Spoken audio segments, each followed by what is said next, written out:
Good morning everyone. हम लोग अभी तक फंडामेंटल ड्यूटीज खत्म कर चुके हैं। अब हम लोग शुरू करेंगे कार्यपालिका। हिंदी में कार्यपालिका और इंग्लिश में एग्जीक्यूटिव।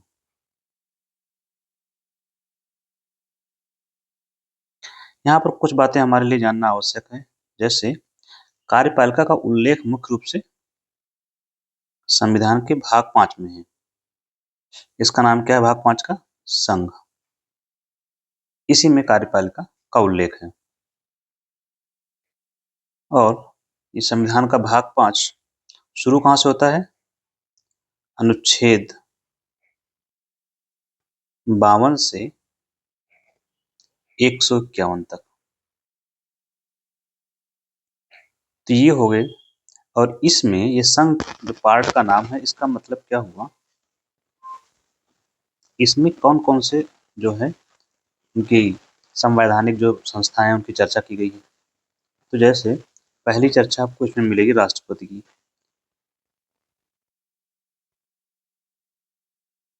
इसके बाद होगा इसमें उपराष्ट्रपति। ये सब संघ के अंग है ना, केंद्र सरकार के पार्ट है। इसके बाद आपको मिलेगा मंत्रिपरिषद प्लस प्रधानमंत्री एज ए हेड। इसके बाद आपको मिलने वाला है इसमें attorney general of India, Bharat के महान्यायवादी।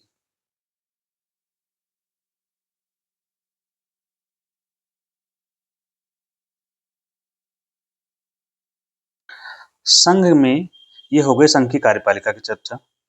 इसके बाद उसमें संघ की विधायिका होगी। विधायिका में आपकी संसद के दोनों सदन, इनका गठन, इनका कार्रवाई जो भी कुछ है इसमें सब मिलेगा। देयर आफ्टर आप इसमें आपको सर्वोच्च न्यायालय के बारे में मिलेगा जानने के लिए।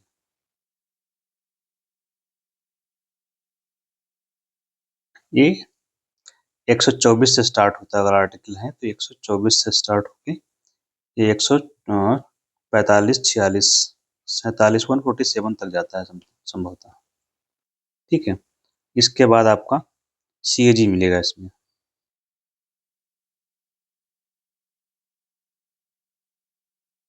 नियंत्रक एवं महालेखा परीक्षक।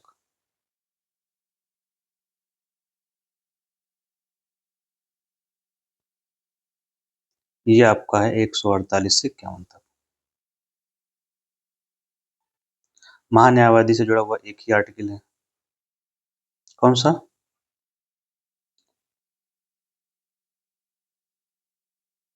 76, 78 समथिंग है। देखेंगे अभी आगे हम लोग, तो मिलेगा, चर्चा करेंगे उसको।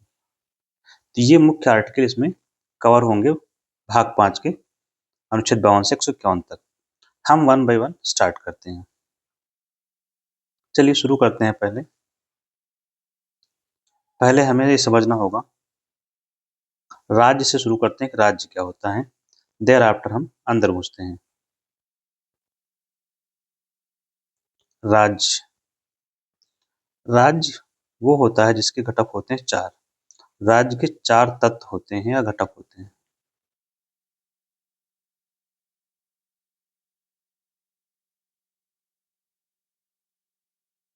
यहाँ राज्य का प्रयोग हम जो कंट्री है उस संदर्भ में कर रहे हैं। जो राज्य, जो प्रांत होते हैं, जैसे उत्तर प्रदेश एक प्रांत है, उस संदर्भ में नहीं है। 4 तत्व कौन से होते हैं?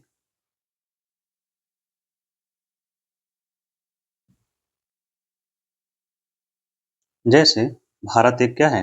राज्य है। ये हमने भारत का मैप बनाया। तो ये मैप बनाया, ये क्या डिनोट कर रहा है? ये डिनोट कर रहा है भूभाग, क्षेत्रफल।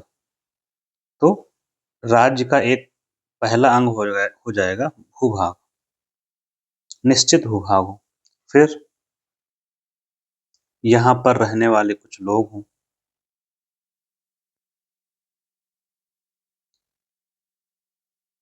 ठीक है, तो मतलब लोगों को क्या बोलते हैं? जनसंख्या। लोगों का समूह कहलाता है जनसंख्या। इसके बाद इन लोगों जो हैं, इन लोगों के द्वारा चुनी गई एक सरकार, लोग ही चुनेंगे ना, तो तीसरा घटक हो जाएगा सरकार। और चौथा घटक होगा, जो सरकार बन गई है ये संप्रभु हो। कैसी हो? संप्रभु, मतलब संप्रभुता।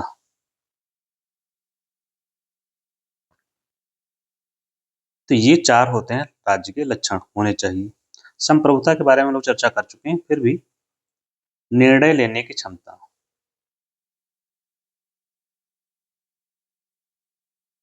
निर्णय लेने की क्षमता, लेकिन स्वतंत्र रूप से, बिना किसी के दबाव के।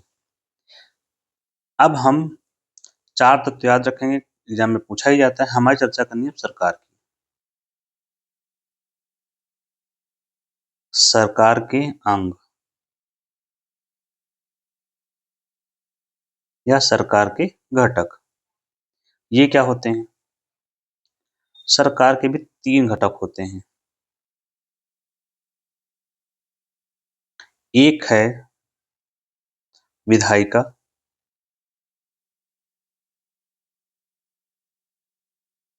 फिर है कार्यपालिका, फिर है न्यायपालिका। धीरे धीरे हम लोग अपने टॉपिक पर पहुंच रहे हैं समझते हुए, ठीक है। लेजिस्लेटिव या लेजिस्लेचर,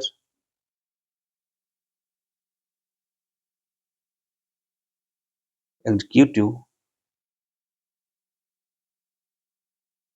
और जुडिशरी। आराम से समझते हुए चलेंगे तो आपको समझ में आएगा क्या है पूरा जो है इसका मसला। अब हम पहुंच गए हैं यहाँ तक। विधायिका जो होती है, काम क्या होता है इसका? विधायिका का काम है विधान बनाना। क्या बनाना? विधान निर्माण। विधान का मतलब कानून। और इसका काम क्या है? कार्यपालिका का काम होगा विधान को लागू करना। विधायिका विधान या कानून बना करके कार्यपालिका को हैंड ओवर करती है। अब ये कानून को लागू करेगी, विधान को लागू करना, एग्जीक्यूट करना। और कार्यपालिका का काम क्या है? ओ सॉरी, न्यायपालिका का काम, नाम ही स्पष्ट, न्याय करना, विधान के आधार पर न्याय करना, विधान के अनुसार। क्योंकि जो कानून बना है उसमें लिखा होता है कि अगर कुछ गलत होता है तो किस तरह से उसमें न्याय किया जाएगा, कौन दोषी होगा, कौन निर्दोष होगा, ये लिखा होता है। तो विधान के अनुसार न्याय करना, ठीक। अब हमने देखा एक चेंबर ये बन गया और एक चेंबर ये बन गया। ये इसके काम में हस्तक्षेप नहीं करेगा, ये इसके काम में हस्तक्षेप नहीं करेगा, ये इसके काम में हस्तक्षेप नहीं करेगा, ये इसके काम में हस्तक्षेप नहीं करेगा, ठीक। इसको क्या बोलते हैं कि कोई दूसरे के काम में हस्तक्षेप ना करे, इसको बोलते हैं सेपरेशन ऑफ पावर।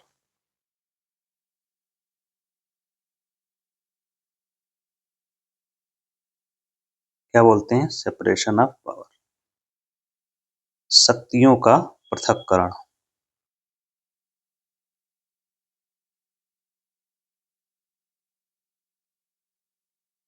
मतलब सरकार के तीनों अंगों के मध्य शक्तियों का स्पष्ट विभाजन शक्तियों का पृथक्करण कहलाता है।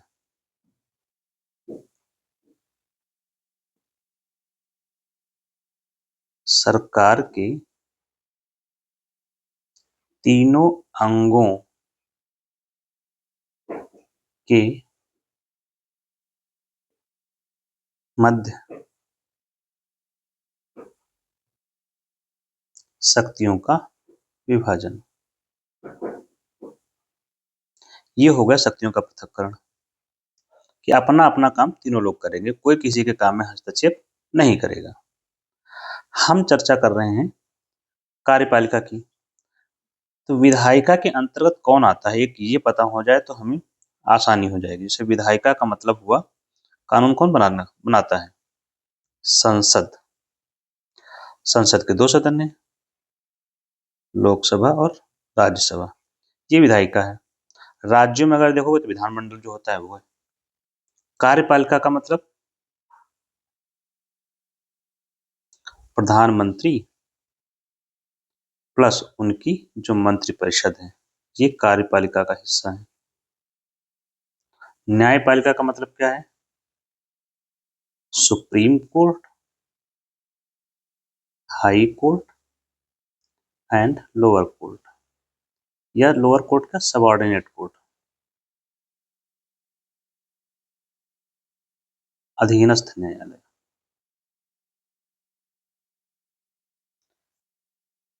ये समझ गए होंगे आप विभाजन। हम आगे बढ़ते हैं। अब हमारा काम है कार्यपालिका। Now come to the point. कार्यपालिका ये क्या बला है, इसको हम समझते हैं। जब कार्यपालिका को समझते हैं हम, तो इसको भी हम 2 तरीकों से देखते हैं। आपसे कोई पूछ सकता है कि अस्थायी कार्यपालिका क्या होती है, और एक होती है स्थायी कार्यपालिका। मतलब कार्यपालिका का काम क्या है, कानून लागू करना। तो आप लोग देखते हैं डीएम भी तो कानून लागू कर रहा है। नीचे जो बैठे हुए जो तहसीलदार हैं, क्लर्क हैं, ये भी काम तो कर ही रहे हैं ना। तो ये कौन सी कार्यपालिका है, इनको कहाँ कहा जाएगा, सरकार का कौन सा अंग है। तो जो स्थायी कार्यपालिका हम जिसकी बात कर रहे हैं, मतलब वो कार्यपालिका जो निरंतर रहती है।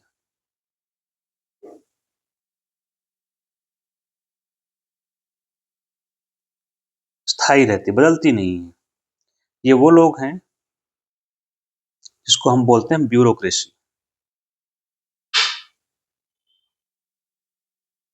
जिसको हम बोलते हैं ब्यूरोक्रेसी या ब्यूरोक्रेट्स जो होते हैं।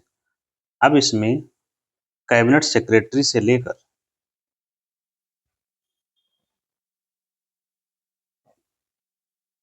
टू क्लर्क, ये सब स्थायी कार्यपालिका का निर्माण करते हैं। क्यों, क्योंकि रिटायर होते हैं 60 के आसपास, आसपास का 60 ईयर पर रिटायर होते हैं। चुनाव का कोई चक्कर नहीं है। क्यों, क्योंकि ये सारे लोग क्या होते हैं, नियुक्त होते हैं।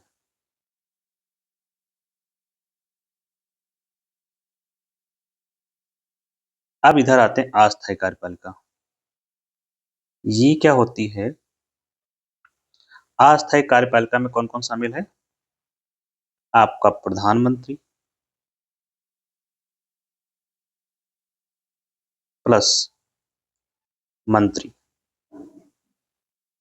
ये अस्थायी कार्यपालिका है। अस्थायी क्यों, क्योंकि इनका हर 5 वर्ष पर चुनाव होता है।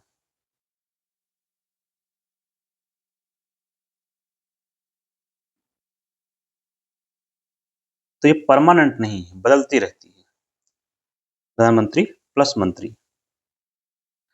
यहाँ पर होता क्या है, ये जो लोग हैं, ब्यूरोक्रेसी है, ये इनके प्रति क्या होती है, अकाउंटेबल होती है। क्या होती है, उत्तरदायी होती है। ठीक है। अब हम जो अस्थायी कार्यपालिका है, इसी को हम सरकार बोलते हैं। जो कार्यपालिका है बेसिकली, कंफ्यूज नहीं करना है आप लोगों को, इस कार्यपालिका को ही हम व्यवहार में सरकार कहते हैं। क्या कहते हैं, व्यवहार में, लेकिन होती नहीं है।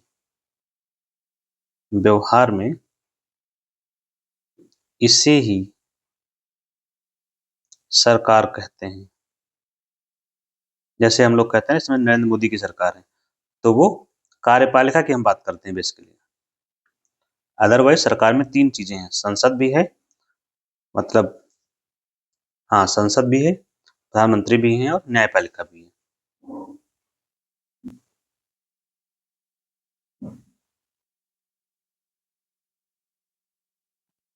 ये वाला पोर्शन जो है इधर का, ये अभी आप लोग भूल जाइए, इसको फॉरगेट कर दीजिए। ये आपको काम आएगा, लेकिन अभी हमारे लिए चर्चा का विषय ये है। अब हम जब कार्यपालिका कहेंगे तो इसका मतलब अस्थायी या इसकी बात कर रहे हैं प्रधानमंत्री जी की, ठीक है। तो अब हम शुरू करते हैं इस वाली कार्यपालिका को लेके मेन। ये है हमारी कार्यपालिका। इसकी कहानी हम शुरू करते हैं। अब कार्यपालिका के बारे में हम जब जानना शुरू करेंगे तो भारत में एक कंसेप्ट आता है दोहरी कार्यपालिका का। क्या है? हमने भारत में जो संसदीय व्यवस्था अपनाई है वो संसदीय व्यवस्था है। कौन सी व्यवस्था अपनाई गई है? Parliamentary form of governance. संसदीय व्यवस्था को अपनाया गया है भारत में। और जब संसदीय व्यवस्था होती है, ये व्यवस्था हमने कहाँ से ली है? ये ब्रिटेन से ली है, यूके से।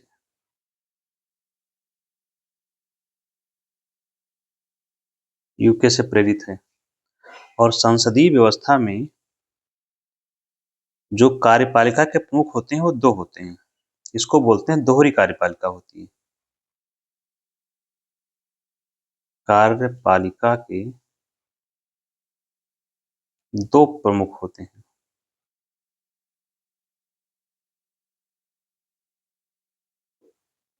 हेड होते हैं। दो हेड होते हैं।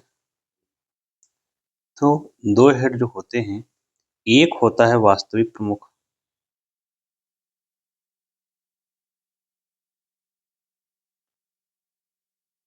और दूसरा होता है नाम मात्र का।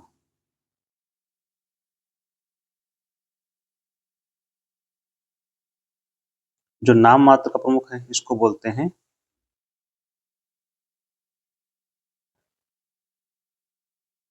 ये जो वास्तविक हेड है, वास्तविक प्रमुख है, इसको बोलते हैं डिफेक्टो हेड।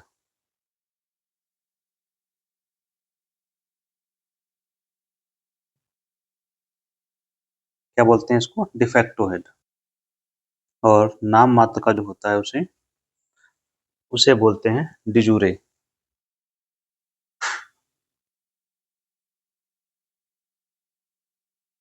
या इंग्लिश में हो जाएगा नॉमिनल हेड। ये हो जाएगा रियल हेड।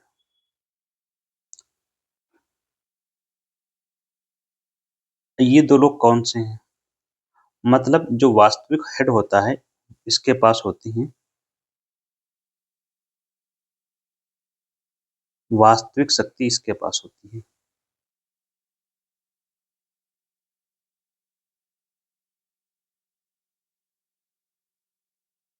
ये कौन होता है वास्तविक हेड? ये होता है प्रधानमंत्री। नाम मात्र का प्रमुख कौन है? ये है राष्ट्रपति।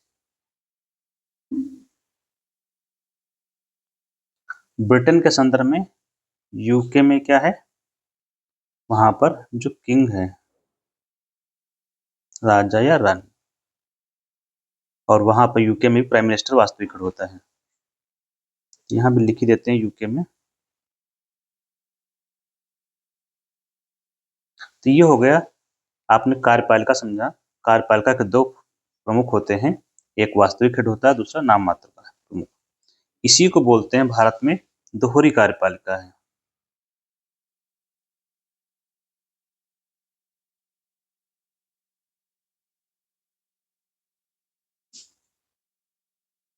Dual executive.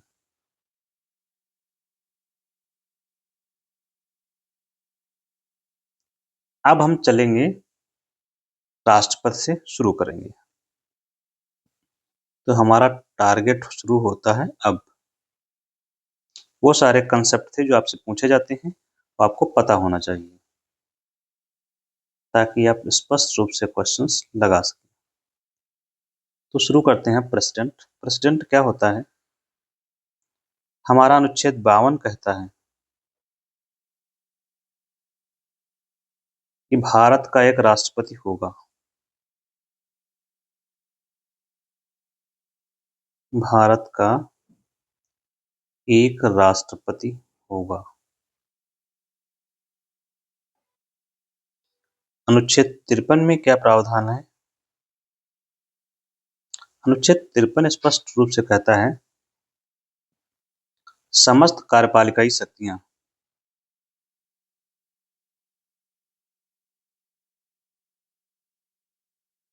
समस्त कार्यपालिकाई शक्तियां राष्ट्रपति में निहित होंगी। एक बात, इससे लग रहा है कि राष्ट्रपति बहुत पावरफुल हो, लेकिन राष्ट्रपति की सहायता राष्ट्रपति प्रधानमंत्री की अध्यक्षता वाली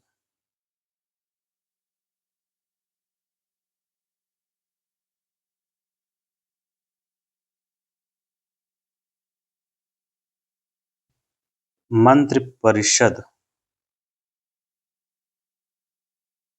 की सलाह पर काम करेगा। तो राष्ट्रपति किसके सलाह पर काम करता है? प्रधानमंत्री। वो दिखेगा तो करते हुए राष्ट्रपति, लेकिन सलाह किसकी हो? और ये जो सलाह होती है ये बाध्यकारी होती है।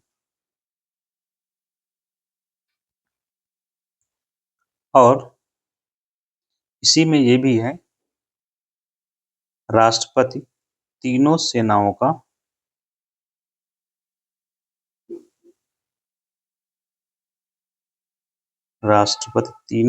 का प्रमुख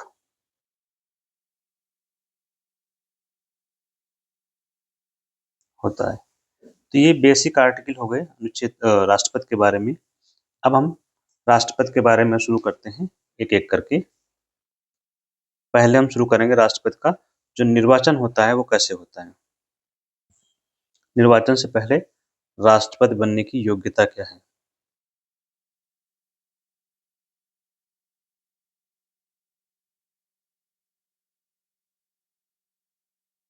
राष्ट्रपति का चुनाव होने जा रहा है, मान लीजिए, तो राष्ट्रपति का चुनाव होना है, तो राष्ट्रपति के पद की योग्यता क्या है, शर्तें क्या हैं कि आप राष्ट्रपति का चुनाव लड़ पाए? तो शर्तें तो पहली ये है कि वह भारत का नागरिक हो। यहाँ पर आपसे कई बार पूछ लिया जाता है कि जन्म से हो कि जन्म से आवश्यक है या देशीकरण से भी हो जाएगा। किसी भी प्रकार से हो, भारत का नागरिक हो, किसी भी प्रकार से नागरिकता मिली हो, किसी भी प्रकार से। लेकिन अमेरिका में क्या है, राष्ट्रपति बनना है तो जन्म से नागरिक होना चाहिए।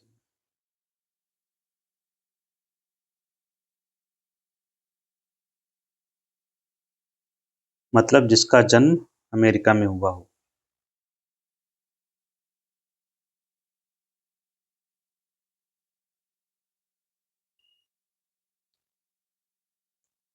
और नेक्स्ट है न्यूनतम आयु। आयु 35 वर्ष हो,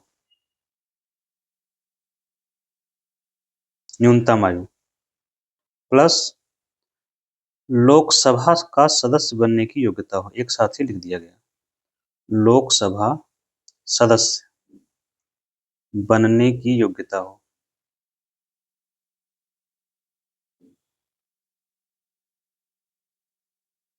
इसके अलावा आप कह सकते हैं कि लाभ का पद धारण न करता हो।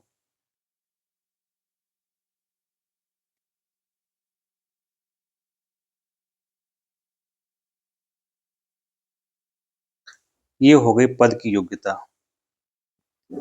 अब देखते हैं राष्ट्रपति का जो लोग चुनाव करते हैं उसको क्या बोलते हैं? निर्वाचक मंडल।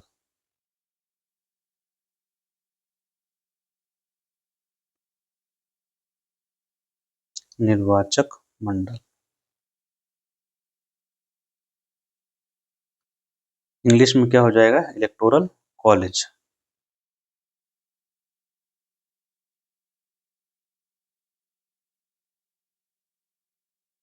निर्वाचक मंडल क्या होता है? वो लोग जो वोट करते हैं।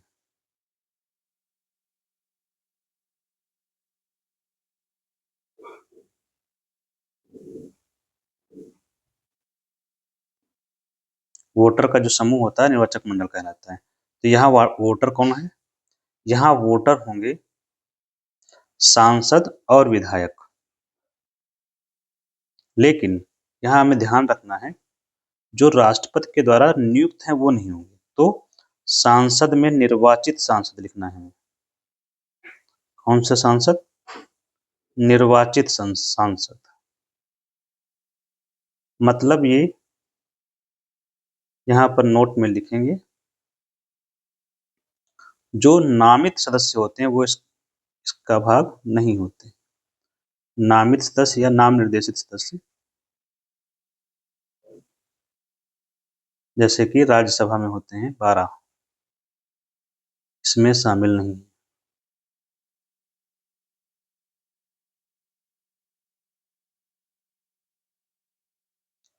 वैसे ही निर्वाचित विधायक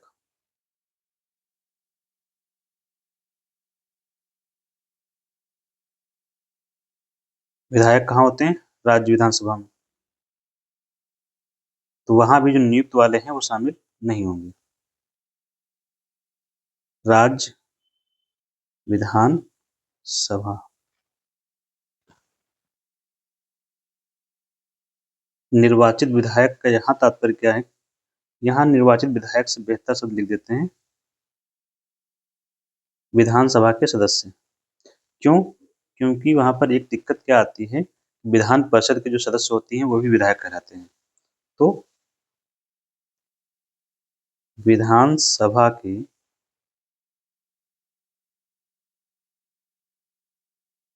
निर्वाचित सदस्य।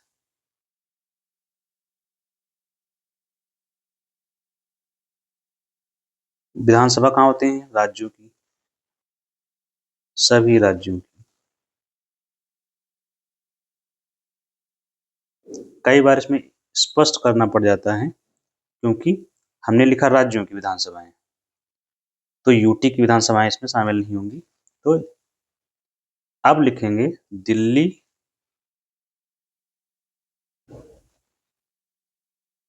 पांडिचेरी और जम्मू कश्मीर विधानसभा के सदस्य।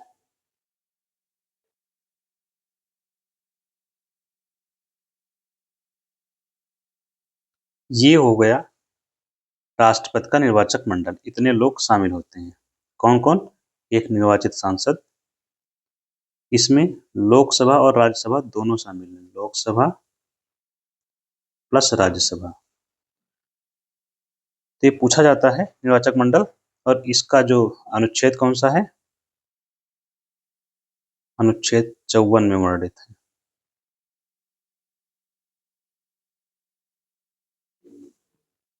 नेक्स्ट क्या है?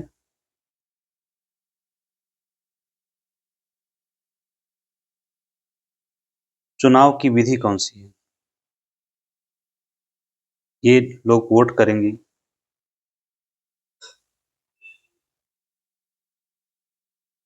किस विधि से चुनाव किया जाता है? वोट तो ये लोग कर देंगे।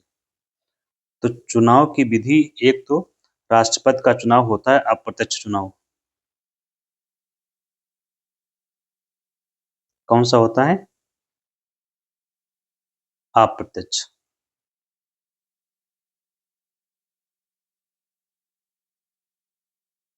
कैसे?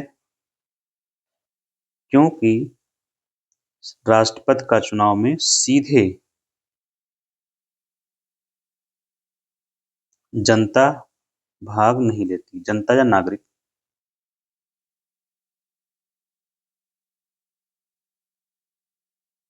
वरन उसके द्वारा चुने गए प्रतिनिधि, उसके द्वारा मतलब जनता के द्वारा, उसके द्वारा चुने गए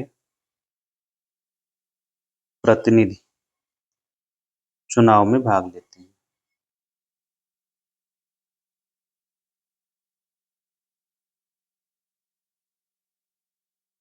नेक्स्ट पॉइंट क्या होगा? चुनाव की जो प्रक्रिया है वो क्या है? आनुपातिक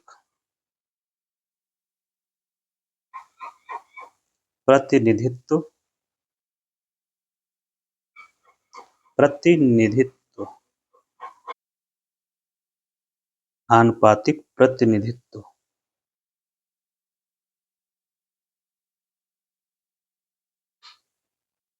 प्रणाली,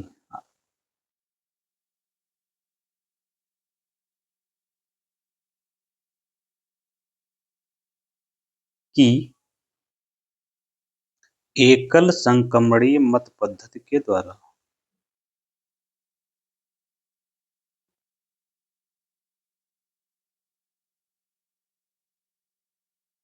एकल संक्रमणीय मत पद्धति द्वारा राष्ट्रपति का चुनाव होता है। उपराष्ट्रपति के चुनाव की विधि भी यही है। इसके बाद जब चुनाव होता है राष्ट्रपति के पद का, तो इसका कोटा निकालना होता है कि राष्ट्रपति के पद प्राप्त जीतने के लिए कितना कोटा चाहिए। तो कोटा बराबर होता है कुल मत मूल्य डिवाइडेड बाई 2 प्लस 1। नेक्स्ट, यहाँ विधायक और जो सांसद दो होते हैं, इनका मत मूल्य होता है, उनके मत का वैल्यू काउंट किया जाता है। तो यहाँ एक बात याद रखेंगे, सभी सांसदों का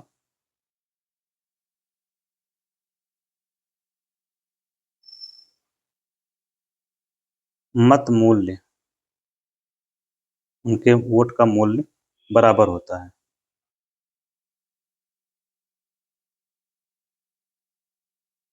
दूसरा,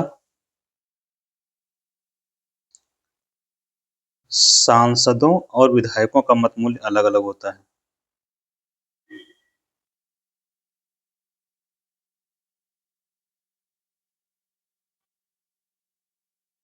का मत मूल्य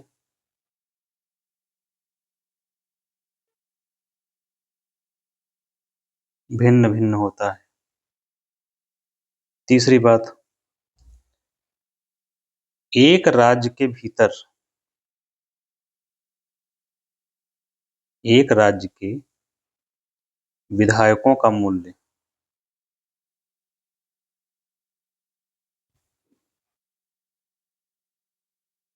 मत मूल्य समान होता है। दो अलग अलग राज्यों के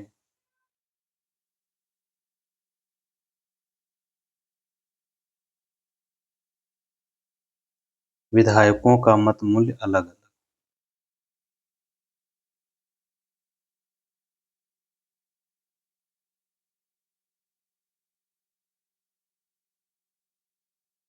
या भिन्न भिन्न होता है। तो ये राष्ट्रपति के चुनाव की विधि, अप्रत्यक्ष चुनाव, उसमें प्रणाली है सिंगल ट्रांसफरेबल वोट, कोटा निकाला जाएगा और सांसदों का मत मूल्य भी अलग अलग काउंट होता है, विधायकों का भी काउंट होता है। तो हम डिटेल में नहीं जाएंगे, इसी के साथ हम लोग आगे बढ़ते हैं। निर्वाचन हो गया, इसके बाद आता है कार्यकाल। राष्ट्रपति का कार्यकाल कितना होता है? तो राष्ट्रपति का कार्यकाल होता है 5 वर्ष, लेकिन इसके पूर्व भी पद खाली कर सकता है। इसके पूर्व ही पद रिक्त हो सकता है।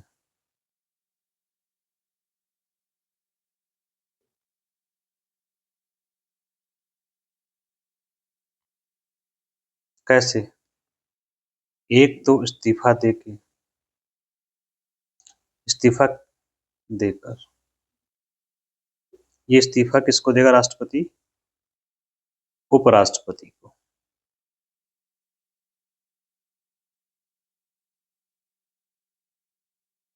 दूसरा हो सकता है पद पर रहते हुए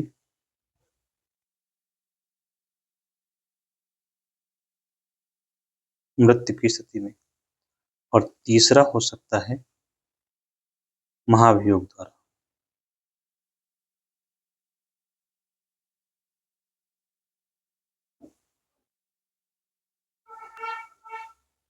महाभियोग द्वारा, तो जो महाभियोग की प्रक्रिया है इसका वर्णन कहाँ पर है? अनुच्छेद 61 में। और अगर मृत्यु हो गई, अब मृत्यु की स्थिति में और इस्तीफा की स्थिति में, इन दो स्थितियों में क्या हो जाएगा? पद हो गया रिक्त।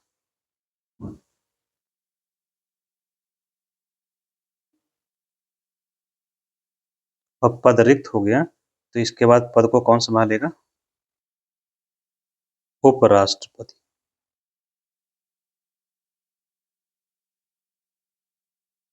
ठीक है, ये जो तीनों ही स्थितियां हैं इसमें पद रिक्त होने के बाद उपराष्ट्रपति संभालेगा। महाभियोग की प्रक्रिया का उल्लेख कहाँ पर है? अनुच्छेद 61 में। तो राष्ट्रपति के महाभियोग की प्रक्रिया,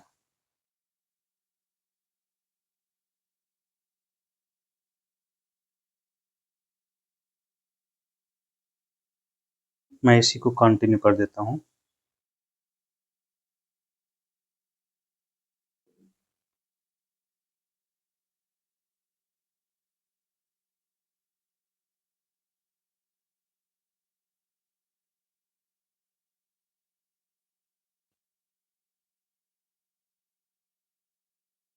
प्रक्रिया का उल्लेख अनुच्छेद 61 में। प्रक्रिया कैसे होगी? सबसे पहले जो प्रस्ताव लाया जाएगा, हटाने का प्रस्ताव,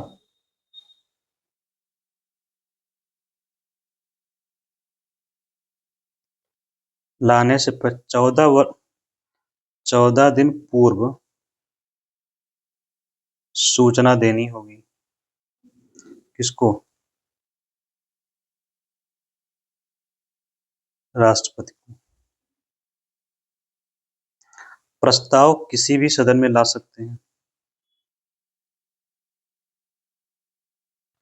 प्रस्ताव किसी भी सदन में ला सकते हैं।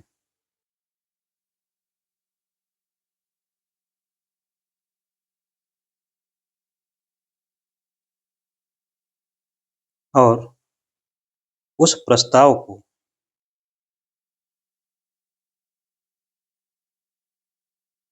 उस प्रस्ताव को 2/3 बहुमत से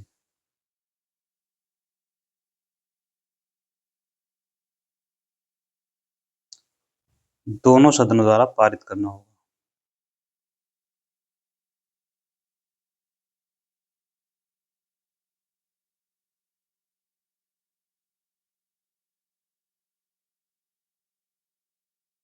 पारित होने पर राष्ट्रपति पद से हट जाएगा।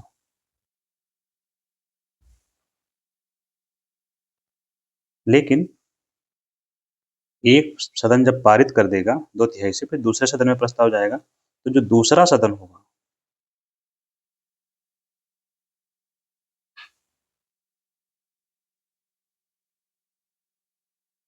वह आरोपों की जांच करेगा और राष्ट्रपति अपना पक्ष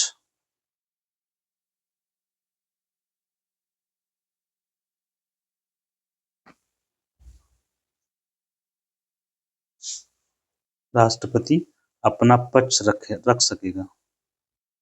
ऐसा नहीं कि उसको नहीं सुना जाएगा, उसका पक्ष रखने का अधिकार होगा दूसरे सदन में, और दूसरा सदन भी पारित कर देगा तो हट जाएगा। यहाँ एक और चीज यहाँ में जो ध्यान रखनी है,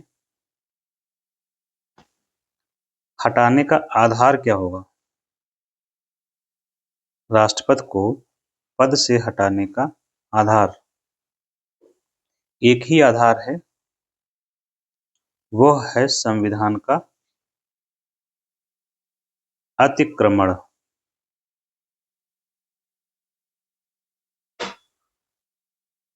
इसी आधार पर राष्ट्रपति को उसके पद से हटाया जा सकता है।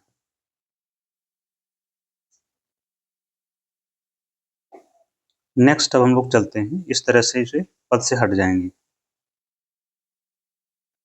राष्ट्रपति की शपथ की बात करते हैं हम लोग।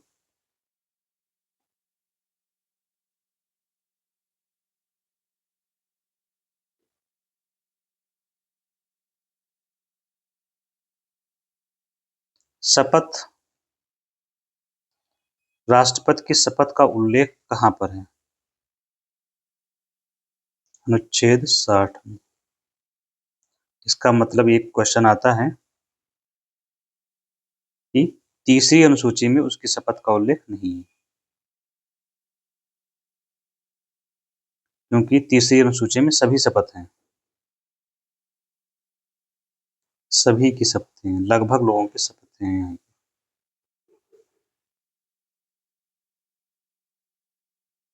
सभी की शपथों का उल्लेख है। केवल केवल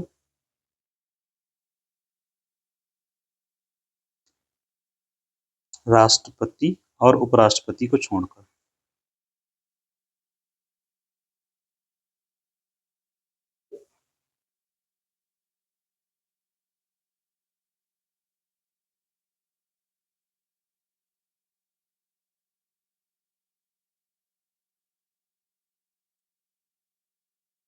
कौन कौन सी? जैसे आपको सुप्रीम कोर्ट, हाई कोर्ट के जज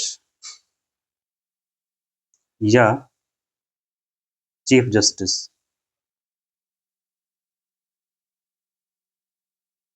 including chief justice of India. इसके अलावा जो सीएजी है उसकी शपथ का उल्लेख है वहीं पर। इसके अलावा जो सांसद होते हैं ये भी शपथ लेते हैं, विधायक होते हैं, इन सब की, सांसद हों या विधायक हों, मंत्री हों, कोई भी मंत्री, ये सारी शपथ यहीं पर मिलेगी। खैर, राष्ट्रपति का शपथ का उल्लेख अनुच्छेद 60 में है। तो शपथ किस चीज की लेता है? संविधान की रक्षा करने का, to preserve, protect and defend. इसको द कॉन्स्टिट्यूशन ऑफ इंडिया।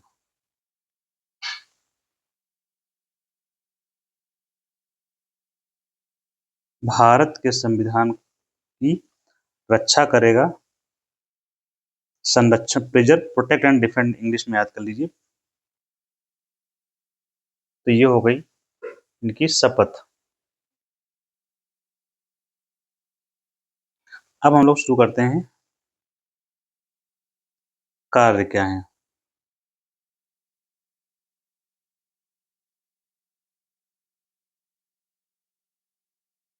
कार्य या राष्ट्रपति की जो शक्तियां हैं उसके बारे में।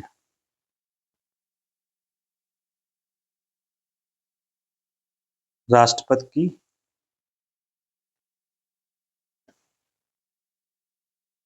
कार्यपालिकाई शक्तियां।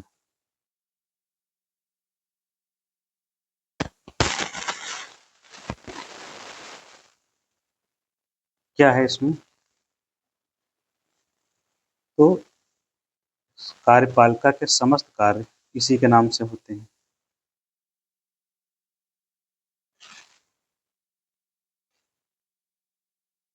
सभी कार्य इसी के नाम से वो किए जाते हैं। यहीं पर एक बात स्पष्ट की, जैसे सरकार की जो पीएसयू हैं, पब्लिक सेक्टर अंडरटेकिंग्स, पीएसयू में सरकार की जो शेयर होल्डिंग होती है वो किसके नाम पर होगी? राष्ट्रपति के नाम पर होती है, क्योंकि सरकार का हेड कौन है? यही है सरकार का, जिसके नाम पर कार्रवाइयां होती हैं। सरकार का वास्तविक प्रमुख तो प्रधानमंत्री है। इसके अलावा कोई नियुक्ति करेगा, नियुक्तियां यही करता है। कोई भी नियुक्ति देख लीजिए, कोई भी नियुक्ति प्रधानमंत्री नहीं करता है, सभी नियुक्तियां, ये इसके काम है। अब जैसे एक तरफ से नाम ले लीजिए संघ के जितने भी हैं, जैसे प्रधानमंत्री की नियुक्ति भी यही करता है। प्रधानमंत्री की नियुक्ति, मंत्रिपरिषद यानी सारे मंत्री की नियुक्ति, सीएजी की नियुक्ति, ठीक है, chief election commissioner, other election commissioner, ठीक, राज्यपाल, यूपीएससी, इनके जो सदस्य और अध्यक्ष होते हैं,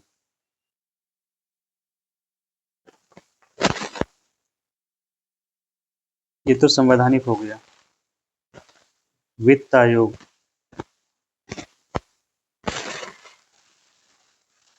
plus supreme court, high court के जज, plus chief justice of India, plus सभी उच्च न्यायालयों के चीफ जस्टिस, सभी हाई कोर्ट के चीफ जस्टिस। इसके अलावा सारी नियुक्तियां ये करता है केंद्र सरकार में। आप देख लीजिए एनएचआरसी के चेयरमैन जो होते हैं, चेयरमैन प्लस मेंबर जो भी हैं,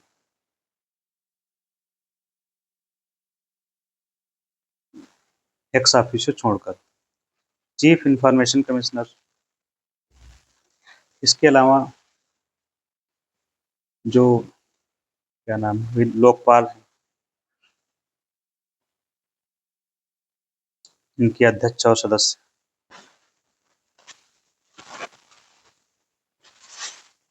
ये सारी शक्तियां जो हैं कार्यपालिका की नियुक्ति, सभी समझौते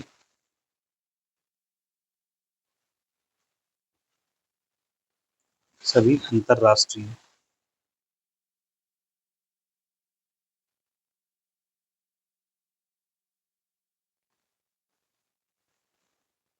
राष्ट्रपति के नाम पर,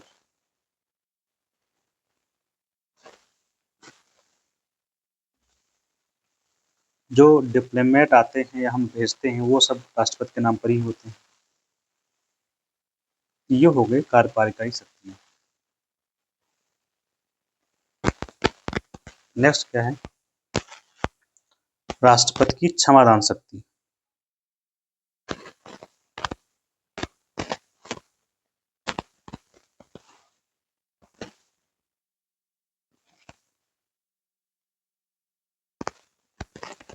इसका उल्लेख है अनुच्छेद 72 में, 72 में। विस्तार क्या है शक्तियों का, कहाँ कहाँ पर ये अपनी शक्ति स्थायी जो है एक्सरसाइज कर सकता है। तो सैन्य मामलों में,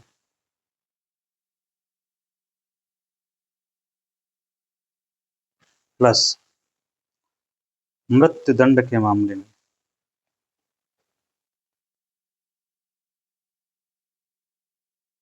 और तीसरा है संघीय कानून द्वारा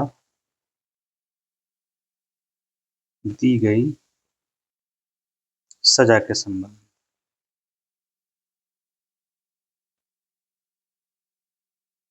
अब इसके देखते क्षमादान की जो शक्तियां हैं उसके प्रकार क्या हैं, किस किस तरीके से क्षमादान कर सकता है। पहला है क्षमा, पार्डन, मृत्युदंड को माफ कर सकता है।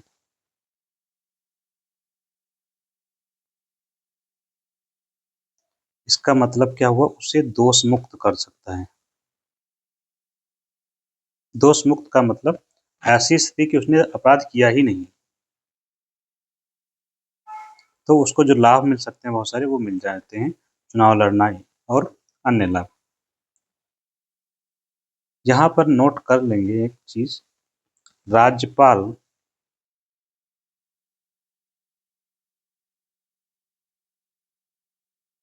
मृत्युदंड को माफ नहीं कर सकता।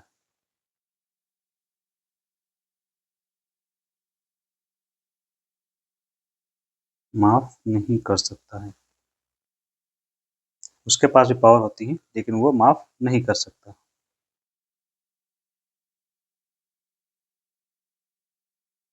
नेक्स्ट क्या है? रेमिशन।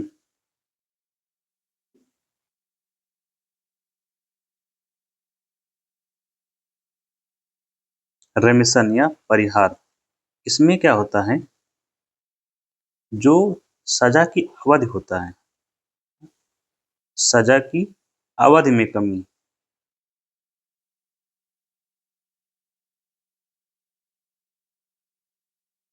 मतलब जैसे 15 साल की सजा किसी को मिली थी तो इसको कर दिया 5 साल। यह है रेमिशन। नेक्स्ट क्या है? लघुकरण। इसको बोलते कम्यूटेशन।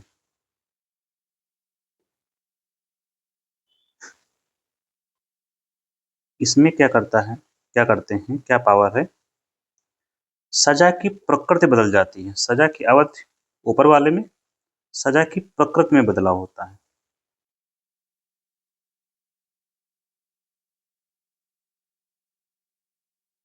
जैसे 10 साल की सश्रम सजा है, सश्रम कारावास। तो इसमें क्या करेंगे, सजा ही 10 साल की ही रहेगी लेकिन नॉर्मल कर देंगे, श्रम हटा दिया है, 10 साल का कारावास। ये प्रकृति बदल गई। या फिर जैसे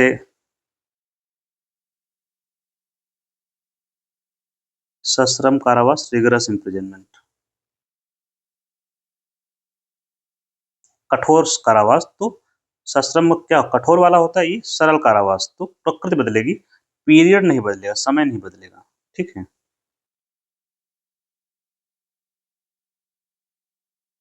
इसके बाद होता है विराम, राहत।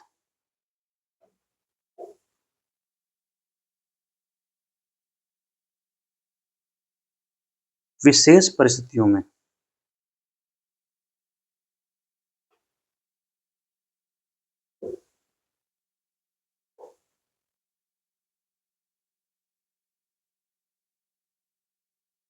विशेष परिस्थितियों में सजा को रोक देना।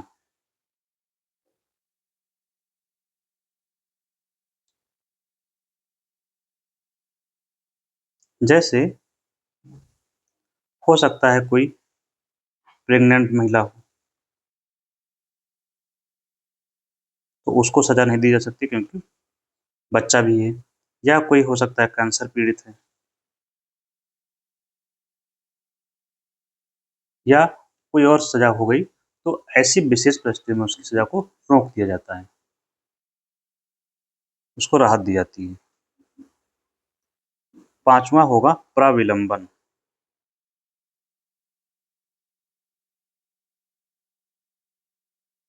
रिप्राइव।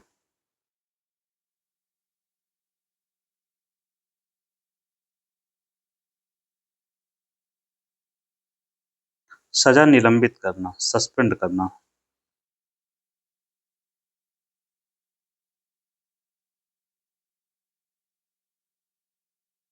सुनवाई तक।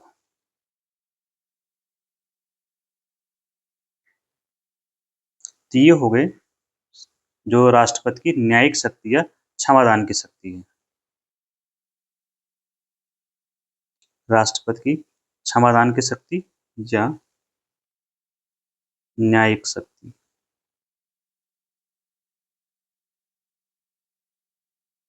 Judicial power.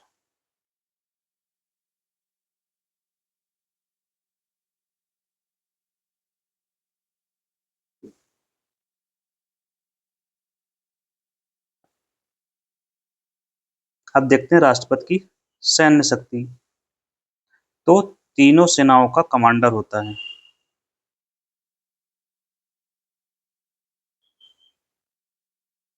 या तीनों सेनाओं का अध्यक्ष।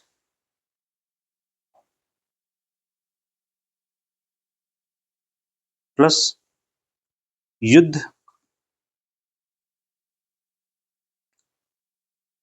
और युद्ध विराम की घोषणा।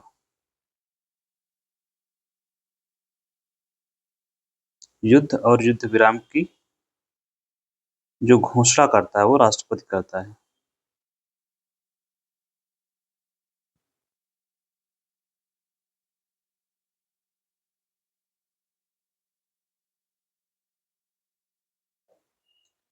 ये हो गई सैन्य शक्ति के बारे में थोड़ी सी जानकारी।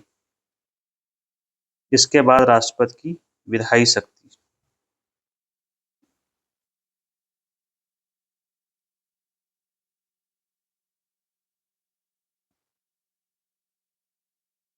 विधायी शक्ति राष्ट्रपति द्वारा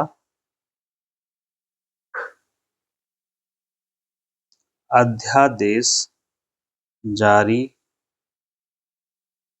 करने की शक्ति। ये पावर मिली हुई है राष्ट्रपति को अनुच्छेद 123 के तहत। कौन सा अनुच्छेद? 123, 123। ये कब जारी किया जा सकता है अध्यादेश? पहले ये लिखते हैं कि अध्यादेश की जो शक्ति होती है, कोई अध्यादेश बना तो कानून के बराबर ही इसकी शक्ति होती है। संसद के कानून के बराबर ही अध्यादेश की शक्ति होती है, न कम न ज्यादा। दूसरी बात, अध्यादेश कौन जारी करता है? तो राष्ट्रपति।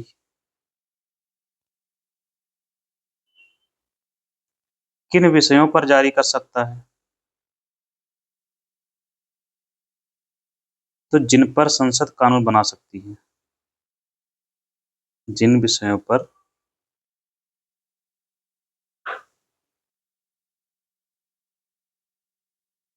बना सकती है, मतलब संघ और समवर्ती सूची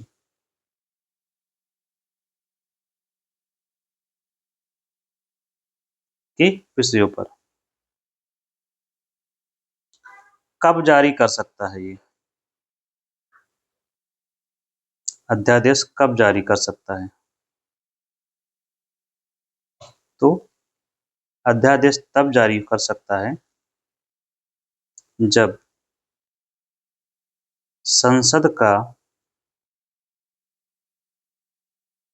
संसद सत्र में ना हो। इसका मतलब क्या हुआ? जब सत्र ना चल रहा हो संसद का।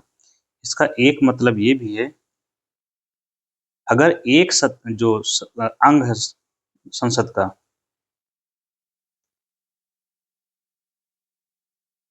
यदि एक सदन कोई भी हो, एक सदन कोई भी सदन हो, सत्र में ना हो,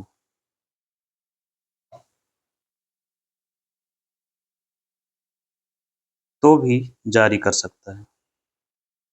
क्यों? क्योंकि कानून बनाने का काम दोनों सदन करते हैं। कब तक जारी करेगा? इसका जो पीरियड होता है, इसका क्या नाम है, अध्यादेश की अवधि कितनी होती है? अवधि होती है 6 वीक, 6 सप्ताह तक रहता है। और इसके बाद सदन में उसको अध्यादेश को रखकर उसको पारित करवाना होता है। लेकिन अधिकतम अवधि आपसे कोई पूछता है, अध्यादेश की अधिकतम अवधि, तो ये होगा 6 माह प्लस 6 सप्ताह। क्योंकि अध्यादेश जारी होने के 6 सप्ताह के भीतर पास कराना होता है सदन में। तो 6 सप्ताह तो वो हो जाएगा अधिकतम के लिए। 6 माह क्या है? मान लो सरकार ने सत्र ही नहीं बुलाया, तो संविधान में प्रावधान क्या है? 2 सत्रों के बीच 2 सत्रों के बीच 6 माह से ज्यादा का अंतर नहीं हो सकता।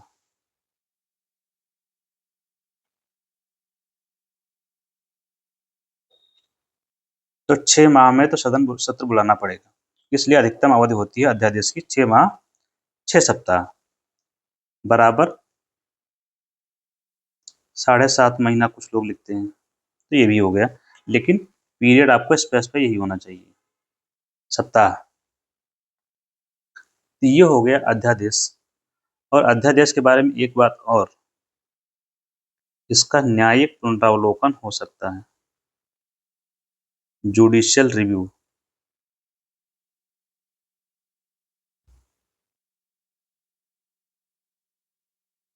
मतलब सुप्रीम कोर्ट में चैलेंज करके उसे देखा जा सकता है कि वो सही है कि गलत है। विधायी शक्ति एक हो गई है अध्यादेश जारी करने की शक्ति। दूसरी,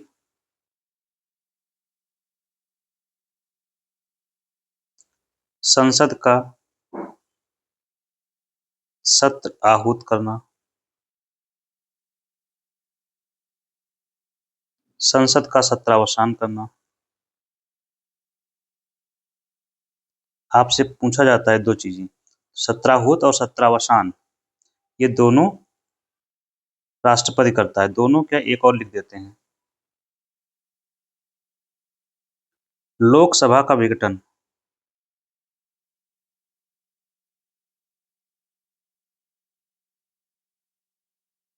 एक साथ याद करेंगे तो कर लीजिए तीनों ही चीजें,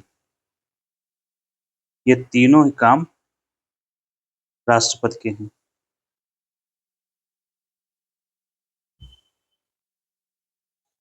यहाँ नोट में आपको जो लिखना है वो ये कि सदन का जो स्थगन होता है,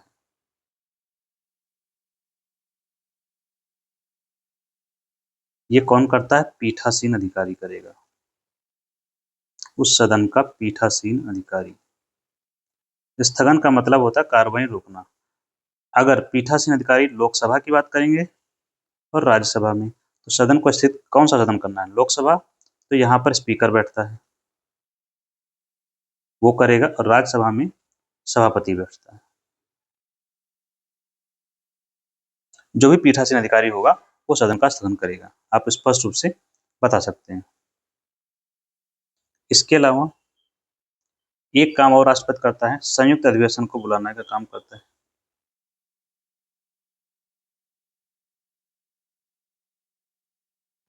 संयुक्त अधिवेशन को, अधिवेशन क्या, सत्र लिखे को बुलाना। देखिए यहीं से आपको यह सत्र आहूत करना, मतलब क्या होगा इसका, सत्र बुलाना।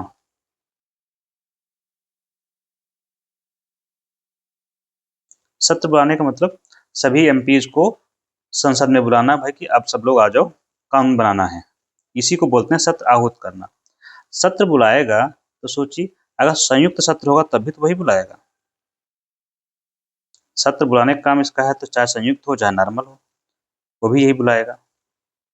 तो इसी से याद रखिए, अलग से याद करने की जरूरत है नहीं, ये पॉइंट लिख दिया है हमने, याद नहीं करना है। लेकिन संयुक्त अधिवेशन जब होता है सेशन, तो सभी लोग आ गए, सभी सांसद आ गए, तो उसकी अध्यक्षता कौन करेगा? मैं यहीं लिख दे रहा हूँ, तो संयुक्त जो सेशन होता है उसकी अध्यक्षता करता है स्पीकर। क्यों? क्योंकि वो सीधे जनता के द्वारा चुना, ओ सीधे लोगों से कनेक्ट होता है। उपराष्ट्रपति जो है, लोक राज्यसभा का जो सभापति होता है, वो एक्स ऑफिशियो होता है, उस ऑफिस का मेंबर ही नहीं है राज्यसभा का, इसलिए वो अध्यक्षता नहीं करेगा। स्पीकर अगर एब्सेंट है तो डिप्टी स्पीकर करेगा।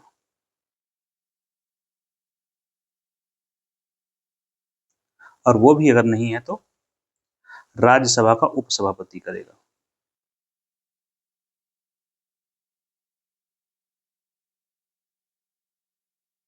तो ये इसके बारे में होगा, ज्वाइंट सेशन के बारे में। तो ये इसकी जो विधायी शक्तियां हैं किसकी?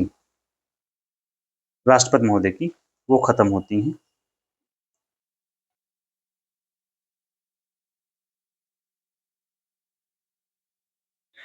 इसी के साथ हम लोग खत्म करते हैं, नेक्स्ट डे कंटिन्यू करेंगे। Thank you.